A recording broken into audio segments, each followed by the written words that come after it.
A dull thud of an oar against the side, the smell of cold, salty water, and a question that historians still debate. What pushed thousands of northerners to leave their homes and rush into stormy seas, knowing that every raid could be their last? Not numbers, but a feeling. Here you stand on the shore, the wind whips your face, and somewhere inside the same feeling is born that pushed them forward. But there is a detail that will become clear only at the very end of this story, and it is capable of overturning the view on the motives of the Vikings. According to modern researchers, climatic changes of the 8th century and population growth in Scandinavia created pressure on communities, forcing them to seek new lands. Archaeological excavations in Norway show that the number of farmsteads indeed increased, while suitable lands remained the same. These facts provide a dry outline, but an image brings it to life much more vividly, as if the whole country became a cramped boat, where each new person pushes another ever closer to the turbulent edge. Precisely such long-distance expeditions would later be called long passages on Nors. That was the name for large, seagoing vessels, capable of withstanding waves and transporting people and cargo. But first, not the term is important, but the essence. A huge wooden arrow, cutting through the ocean's emptiness, and only then the word Nor. For understanding the prerequisites, it is important to also consider social mechanisms. Historians write that Vikings vitally needed status, which was gained not by words but by actions. In northern sagas, it is mentioned that a young man could not count on recognition until he proved himself in action. But the sagas themselves were recorded much later, therefore researchers remind, facts there are intertwined with legends. However, archaeologists confirm that gravestones with rich burials appear precisely where there were centers of trade and sea routes, which means successful raids brought real wealth. A cramped valley, poor soil, and young men who vitally need to show their strength create the image of a taut string. One wrong move, and it will snap, turning into a turbulent current that bursts forth. But to understand how exactly this current found its way, one needs to see how the first strike was prepared, when the sea was still only beginning to draw in the future sea raiders. Before the long shadows of ships fell upon the shores of Britain and Francia, everything began with the quiet of a northern village where men for years prepared themselves for that very moment of going out to sea. Historians write that by the end of the 8th century, a special system for training young warriors had formed among the Scandinavians. It was not formalized, but it included weapon training, hunting, long hiking routes, and participation in seasonal work. Archaeological finds at settlement sites show a large number of training spearheads and wooden shields, used specifically for exercises, not for war. The fact is known, but the feeling it evokes is much stronger, as if the entire village resembled a forge, where each youth slowly heated up to the required temperature before being released into the world. The main instrument of preparation was called huskarls. These were experienced warrior retainers who trained the young. But first, their role is important, not the word. Mentors who, like stonemasons, chipped away everything superfluous from the future fighter, and only then does the name huskarls itself sound. Some historians specify that such a path took several years, and its outcome was participation in local skirmishes between Scandinavian clans. This was not full-scale warfare, but it allowed for gaining real experience. Sagas mention similar clashes, but the details themselves within them may be embellished. Archaeological studies confirm traces of small battles around settlements, where damaged weapons and remnants of fortified sites are found. They are like scars on the country's skin, showing how often strength was tested against each other here. But another aspect is far more important, the economic one. In the northern regions, crop yields were low and winters were long. Historians note that families prepared provisions almost year-round, and an extra mouth became a problem. For a young man, this meant the necessity either to expand the family's lands, or to acquire wealth, or to go sailing. The image is simple, as if every year the harsh winter crossed out those who had not managed to earn their place at the table. It is at this moment that the main instrument of future expeditions begins to manifest. Long, light hulls of ships, carved from oak or pine, allowed Vikings to travel both by sea and by rivers. Archaeologists have found remains of several shipyards where such vessels were built, and traces of tools indicating the high skill of the craftsmen. Modern researchers say that building one ship required wood equivalent to several tens of cubic meters and the labor of a team of dozens of people. But dry figures fade before the image, as if the very land of Scandinavia, trees, stones, and cold wind, united to create a machine capable of crossing half the world. This ship's framework formed the main strategy of the Vikings. Their strikes were lightning fast, and their retreat routes were quick. What we would later call sea raids then was rather the movement of a living organism which could appear anywhere. But to realize how this preparation transformed into the first real strike, one needs to see the very moment of departure. That very one when the taut string of the northern lands abruptly snapped towards foreign shores. When the day of departure arrived, everything changed instantly. The village, which yesterday hummed with voices and the sound of axes, now fell silent, as if nature itself held its breath. Historians write that the first major Viking expeditions of the late 8th century began in the late spring, when rivers freed themselves from ice, and days became long enough for sea passages. Archaeological data from the coasts of Norway confirm traces of seasonal shipyards where ships were launched precisely in these months. But the feeling acts much more strongly than facts, as if spring itself opened doors behind which a completely different life began. At this moment, the order of command on the ship became especially important. It was embodied by people whose role was first felt in every movement of the crew, and only then was their name called: helmsmen, whom Scandinavians called steermen. They stood not at the helm itself like the captain of a modern vessel, but closer to the middle, holding on to the long side rudder, as if gripping the spine of a living beast they were to control. Historians note that each ship could carry several dozens of people. According to researchers' estimates, early models could accommodate about 3 dozen or a little more warriors, although precise numbers depended on the type of vessel. These people had to work as rowers, fighters, and scouts, performing functions that today would be distributed among different specialists. On many ships there was no room for extra possessions. Every item had significance. The image here is obvious, as if in a gigantic beast where each bone supports another, and if one breaks, the entire body perishes. Before the start of the expedition, captains gathered a council, which historians call a thing. This is an assembly of free men, capable of making decisions about the route, plunder, and distribution of risks. But the essence is more important than the word. A circle of people who together decided where the ship would go, and only then the term thing. Unlike later monarchical structures, here everything depended on agreement, and this added tension. Each participant was not just a cog, but a living part of the decision. When the ships were pushed into the water, a ritual began that is rarely described directly in sources, but is confirmed by ethnographers and historians. Men touched the side with their palm or the hilt of a weapon. This was not a religious act in the strict sense, but resembled a modern athlete's gesture before a start. And the image here is especially vivid, as if each poured a drop of their own courage into the ship.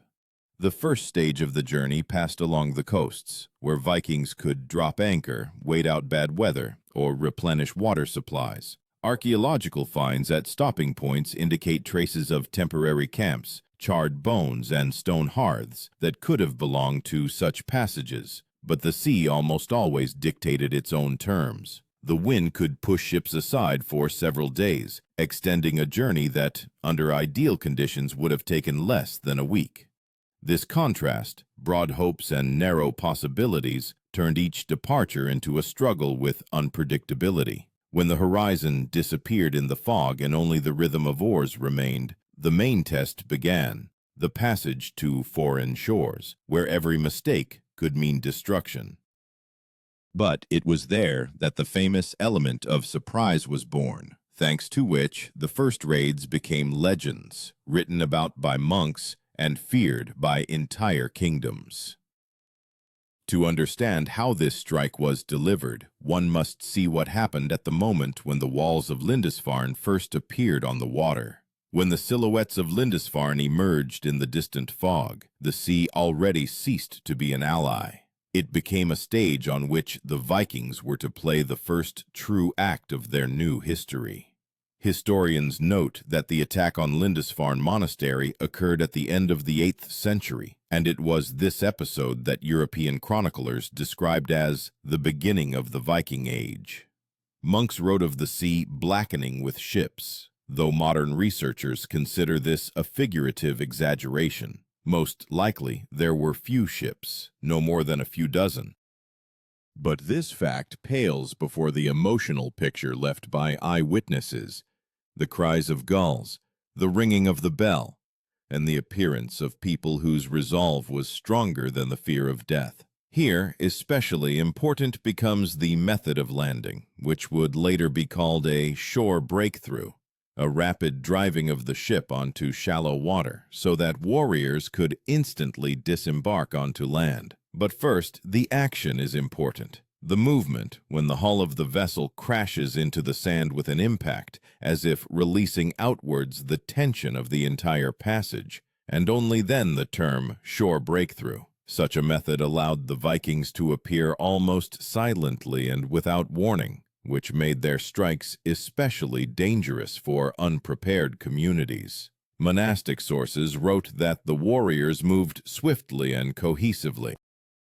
According to modern estimates, their weaponry included spears, axes, and shields. Archaeologists found such items in the burials of northerners dated to the same time. The weight of a shield could reach several kilograms, but the main thing was the technique. Historians say that Vikings used a dense formation, which resembled a living wall. One type of such a formation would later be called a shield wall. But first, the image. A line of people, which moves as a single organism, deflecting blows and pushing through any weakness of the enemy. The strike on Lindisfarne was not just a pillaging, it was a signal. Monks wrote that the fury of the northern pagans struck suddenly, and fear of them began to spread along the coast as quickly as smoke. But the dry lines of chroniclers pale before the image. A small detachment which tears apart the familiar world, like lightning striking a dry tree.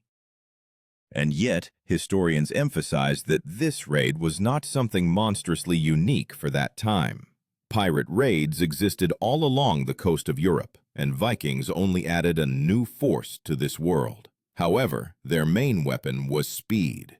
They could appear in one place in the morning and by evening disappear beyond the horizon. Archaeological studies of encampments on British shores show minimal traces of prolonged stay. Fire pits, a little charred wood, fragments of belts, all this indicates that the Vikings did not linger longer than necessary. Precisely this manner of action made their name a legend, although they themselves then still did not realize the scale of the future. For them, it was merely the first step towards wealth, glory, and recognition. But rumors reaching the shores about easy plunder, about the jewels of church vessels, and about the helplessness of monasteries began to melt the ice in the hearts of those who still hesitated. And thus a new flow of people prepared to move to sea, and the strikes would become much more powerful than the one seen by the walls of Lindisfarne. After Lindisfarne, the world could no longer return to its former rhythm.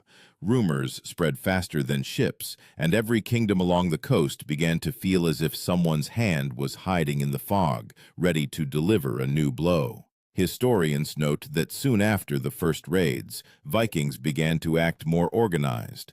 They gathered large detachments, uniting people from different fjords. Modern researchers believe that in the early 9th century, such formations could number several hundred warriors, although precise figures remain debatable. But the picture is more important, as if the northern lands opened a huge dam from which poured streams of young men eager to test themselves. During this period, the mechanism of plunder distribution acquired special significance. It was first felt as an internal regularity of the expedition, and only then was it called by the word Jarl, a chieftain who led the raid and determined the share of each participant. But first and foremost, the role itself is important.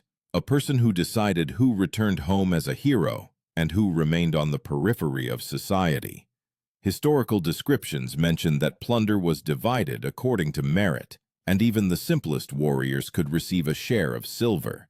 Archaeological finds in Scandinavia confirm this.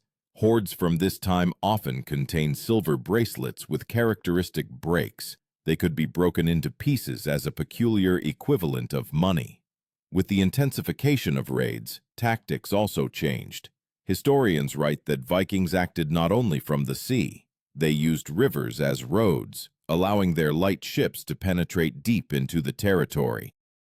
The remains of ships found in Danish bogs and Norwegian fjords confirm the shallow draft of the vessels, thanks to which they could pass where heavier boats would have gotten stuck. The meaning of this fact is simple. Vikings turned the landscape of Europe into their own network of routes. The image that is born here is almost cinematic, as if not river waters flow through the veins of the continent, but the steel lines of their roots. When detachments became larger, they required coordination. Historians mention that sound horns were used for transmitting signals, but the feeling is more important. A low, vibrating sound that penetrates to the bones, making everyone know it's time to move. And only then the term that would later be established as a war horn. Its sound could mean everything: attack, assembly, alarm. For those who heard it for the first time, it was like the roar of a huge beast emerging from the forest.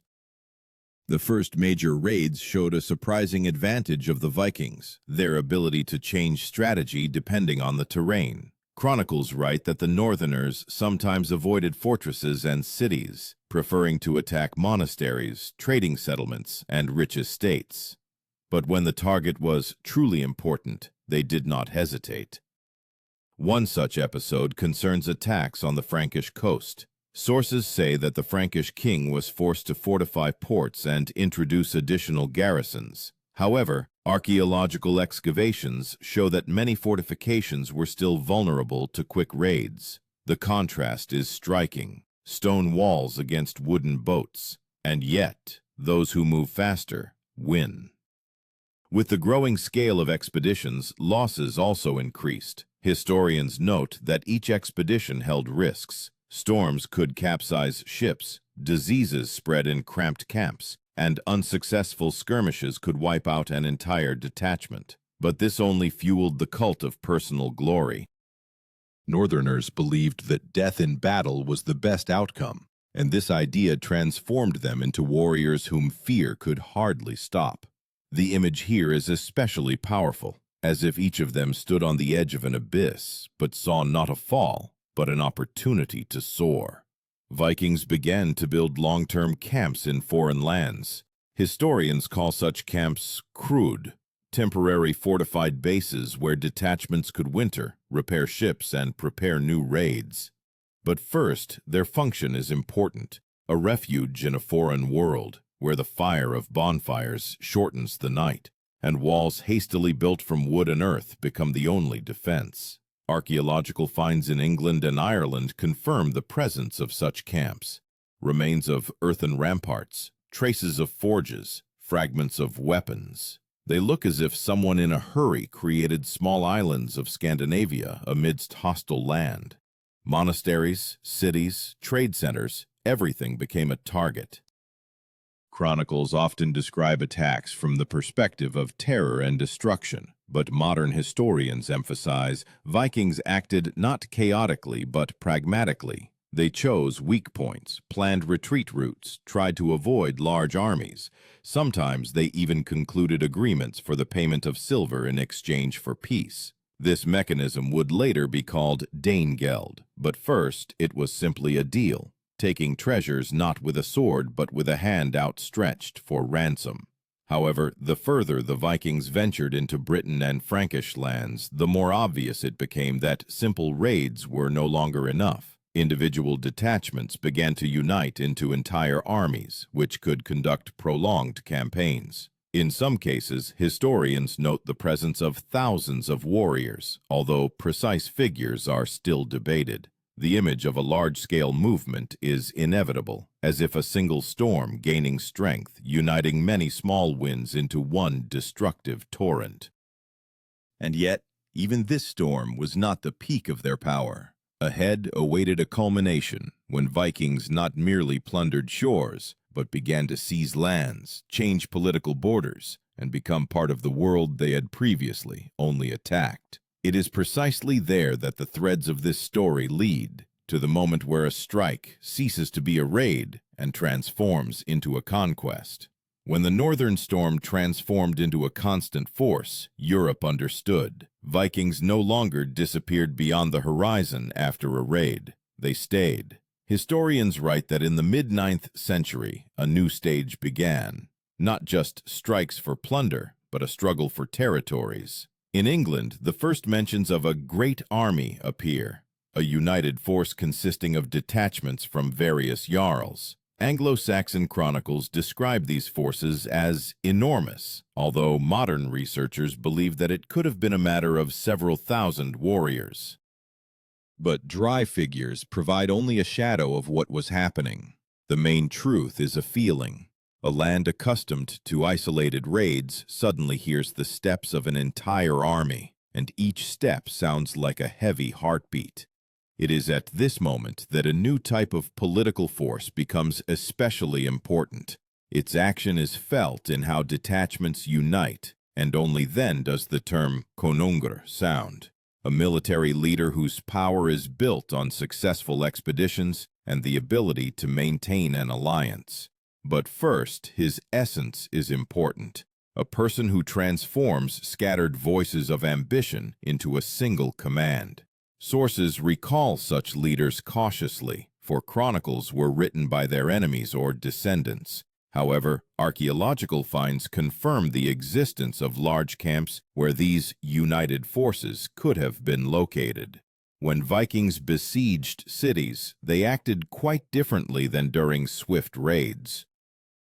Historians note that some attacks continued for weeks. Earthen fortifications were built, supply roads were blocked, and guard duties were organized. This proves that Vikings knew how to conduct prolonged campaigns if the objective required it. In fortifications found in England, traces of systematic work are visible. The ditch was dug evenly and deeply. The rampart was compacted with layers of earth and clay. The image here is almost tangible. People who, just recently, crashed a ship into the shore, now dig the earth, as if wanting to take root in it. However, not all lands were conquered by force. Sometimes weapons gave way to agreement. Anglo-Saxon kings concluded treaties with the Northerners, which allowed them to establish their settlements. Historians call these territories Danelaw, an area where the laws and customs of the Scandinavians became dominant.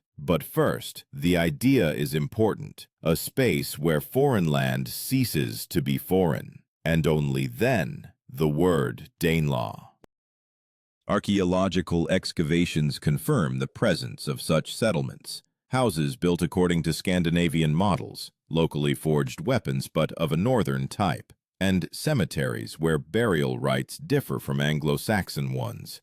These settlements changed the very fabric of society. The Northerners brought new farming methods, trade connections, and shipbuilding skills.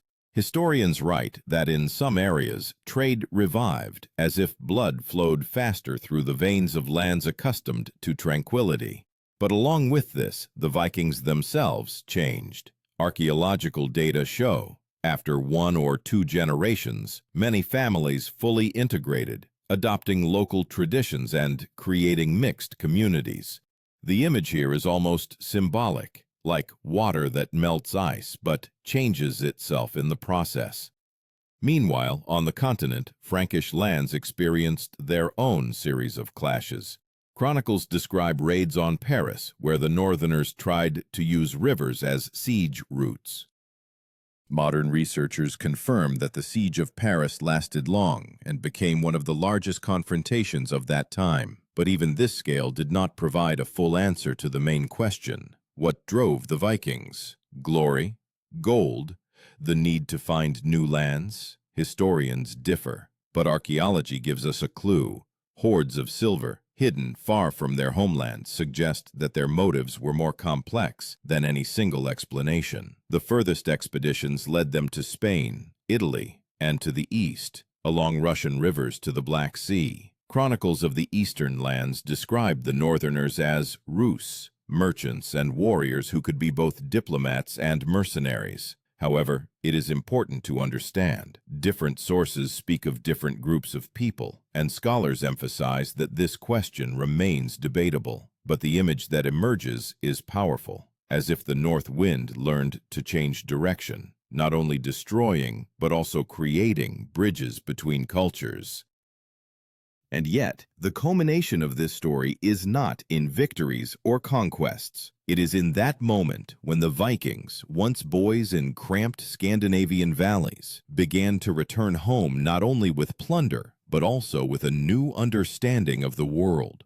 Archaeological excavations show silver artifacts, ornaments of Eastern origin, rare fabrics. All this appeared in Scandinavian homes as a trace of their journeys. This changed society from within. The image: small fjords in which the light of distant cultures suddenly ignites, as if a reflection of fires seen thousands of kilometers away. By the 9th and 10th centuries, the Vikings were no longer merely attackers. They became traders, rulers, mercenaries, landowners. Some of their dynasties entered the history of Europe, and their names forever changed the political map of the continent. Historians write that the descendants of these warriors became kings of England and founders of states.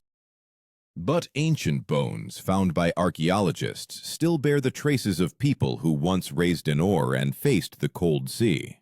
And now, as the threads of this story intertwine, the moment comes to answer that question which has sounded from the very beginning. What compelled thousands of northerners to abandon home and go where every raid could be their last?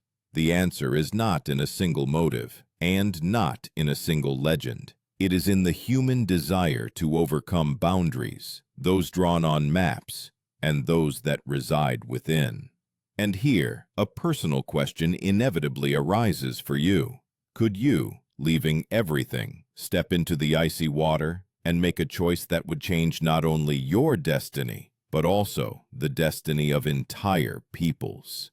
The history of the Vikings shows that sometimes only those are capable of taking a step forward who are not afraid of storms, but go straight into their heart.